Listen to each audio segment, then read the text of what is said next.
Hello everyone and welcome to another video on the channel. Today it's going to be a little bit of a different video. I'm just going to chill out and talk to you guys a little bit about Forza Horizon 4. It's out very soon, and by very soon I mean in literally just a couple of weeks it should be out and everybody should be able to play it. So I cannot wait for that game. Now the main focus of this video is car manufacturers not allowing their cars to be in this game, and specific manufacturers being Toyota, Lexus and Mitsubishi. Those three Japanese, well, Toyota and Lexus kind of go hand in hand, I guess. But Mitsubishi is now a new one that kind of decided to not allow their cars in the game. I say new one because I don't think back on Forza 7, I don't think there was any like proper Toyota like production cars available. I think you only had like trucks and stuff like that, and the what do you call them, and NASCARs. I don't really think you had production cars. I don't think the Supra was in this game. I don't think just any normal cars, any Toyota cars were in that game. Now, saying that, did anybody actually care? Did anybody really care that Toyota wasn't in the game? Of course people cared. But it wasn't such a big of a deal that people are making it out to be now that they're seeing that there's no Toyota or Lexus in Forza Horizon 4. Now Mitsubishi again is now an addition to that list of cars not being, or manufacturers I guess, not being in the game or not allowing their cars to be in the game.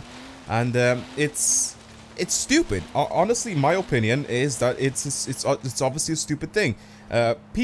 Kids that are playing this game, they learn to love cars because of video games. A lot of kids learn to love cars because of video games. I was one of those kids. When I was growing up, I started getting into cars. I always loved cars ever since I was like a really small kid when I was playing with like actual toy cars. But my love for cars grew even more with video games. Need for Speed Underground 2, those were the two games I pretty much started off with as car games that I absolutely loved. I loved those two games, and I would go back. I even went back recently to play them again just because they're such good games and they've solidified my love for cars. And for manufacturers not allowing their cars to be in the games, it just doesn't make sense to me.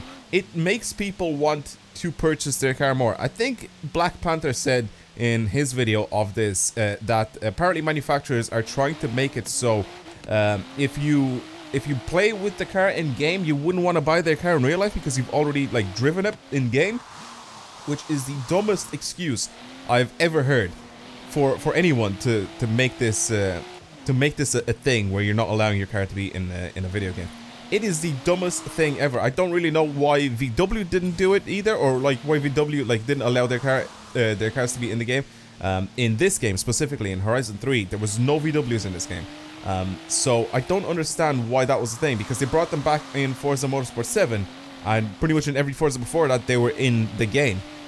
But in Horizon 3 they just didn't allow any VWs to be in the game, and I don't understand that. Now in Horizon 4 we have 3 manufacturers that produce like some very good cars. I mean, having just a one manufacturer not allow the car in the game is kind of okay, you sort of get with it, but now we have 3 of them. We have Lexus, we have Toyota, and we have Mitsubishi. I can't tell you guys the amount of times that I loved to drive the Evo. I really don't understand. And for Horizon 2, I remember exactly that they had like the opening screen where there was an Evo just off-roading, and like I don't understand. I really don't understand what this whole thing is about, where people are just not allowing their cars to be in video games.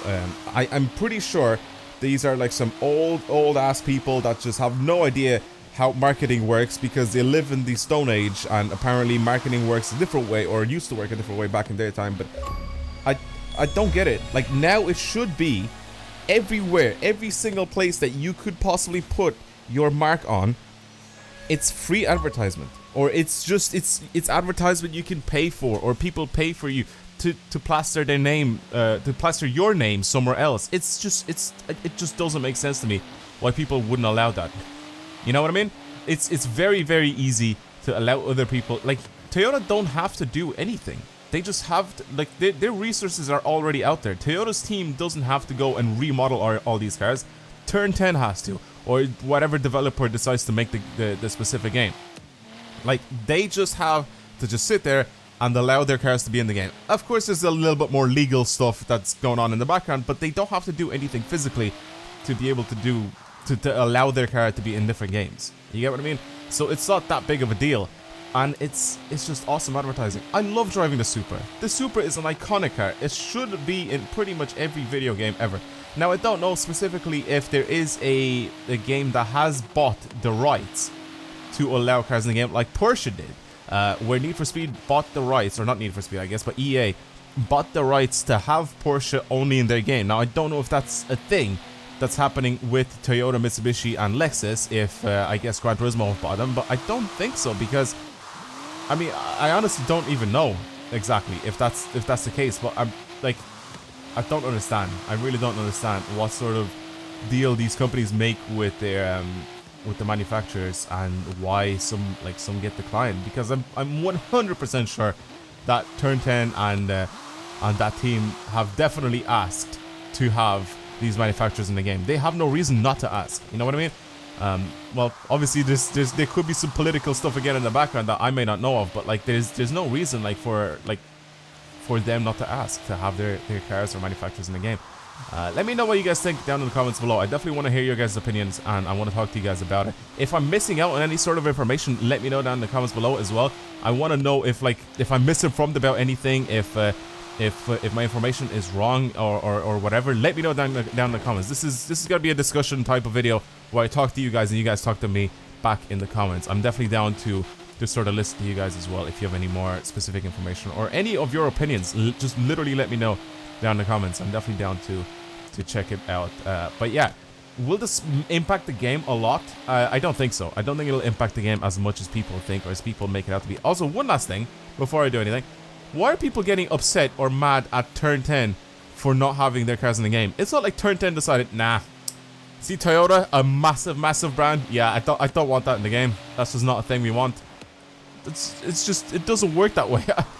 I don't know why people are getting upset or mad at Turn 10, saying, oh, I'm not buying their game because they didn't decide to put Toyota in the game. It's like, I don't think it's their decision if they are allowed to put the car in the game or not, or the manufacturer in the game or not. You know what I mean? So, like, people getting upset at them is just a little bit stupid.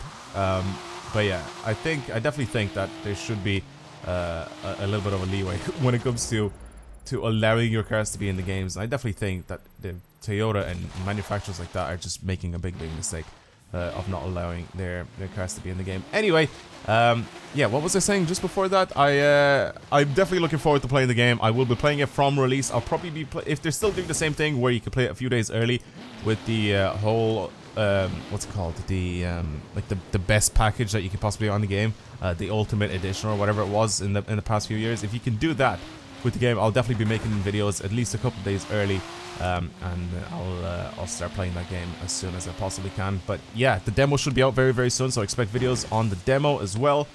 Yeah, I can't wait to play that game. I really can't wait to play the game. I really think that it's gonna be a lot of fun, and I'm gonna make a ton of videos on it. And I'll probably be bringing back a lot of the different series that I had on this channel, or pretty much just on previous games as well, or on previous Forza Horizon titles as well. So like the top 1000 videos, I tried them on the Crew 2. They weren't really the best. There isn't really that many to do. But yeah, bring them back on this game. I'm definitely down on Forza Horizon 4 because they were so much fun here. There's different ones as well. There's speed zones, speed traps. There's drift zones. There's jumps. There's a lot of things to be able to do in this game, and there's a lot of them to be able to do as well, which just makes everything so much better. To try get these achievements and these things done, and it's a lot of fun. I definitely won't be bringing it out right at the very release because I'm gonna try to let people attempt it more and more, just so I can go ahead and have a bit of a challenge. So I don't just call it top 1000 and I get top 1000 like the first run, because there's like barely any people that have attempted the event. You know what I mean? So I'm gonna let a lot of people try to attempt these, and then I'll go ahead and try them out, and I'll see what they're like. But yeah, a lot of the series will be coming back, and a lot of the videos are going to be pretty good. Anyway, thank you guys again for watching. Hopefully you guys enjoyed today's video. Again, let me know down in the comments below of any sort of opinions or discussions you guys want to start with me. But yeah, that's it. Again, thank you very much for watching, and I will see you guys next time. Goodbye.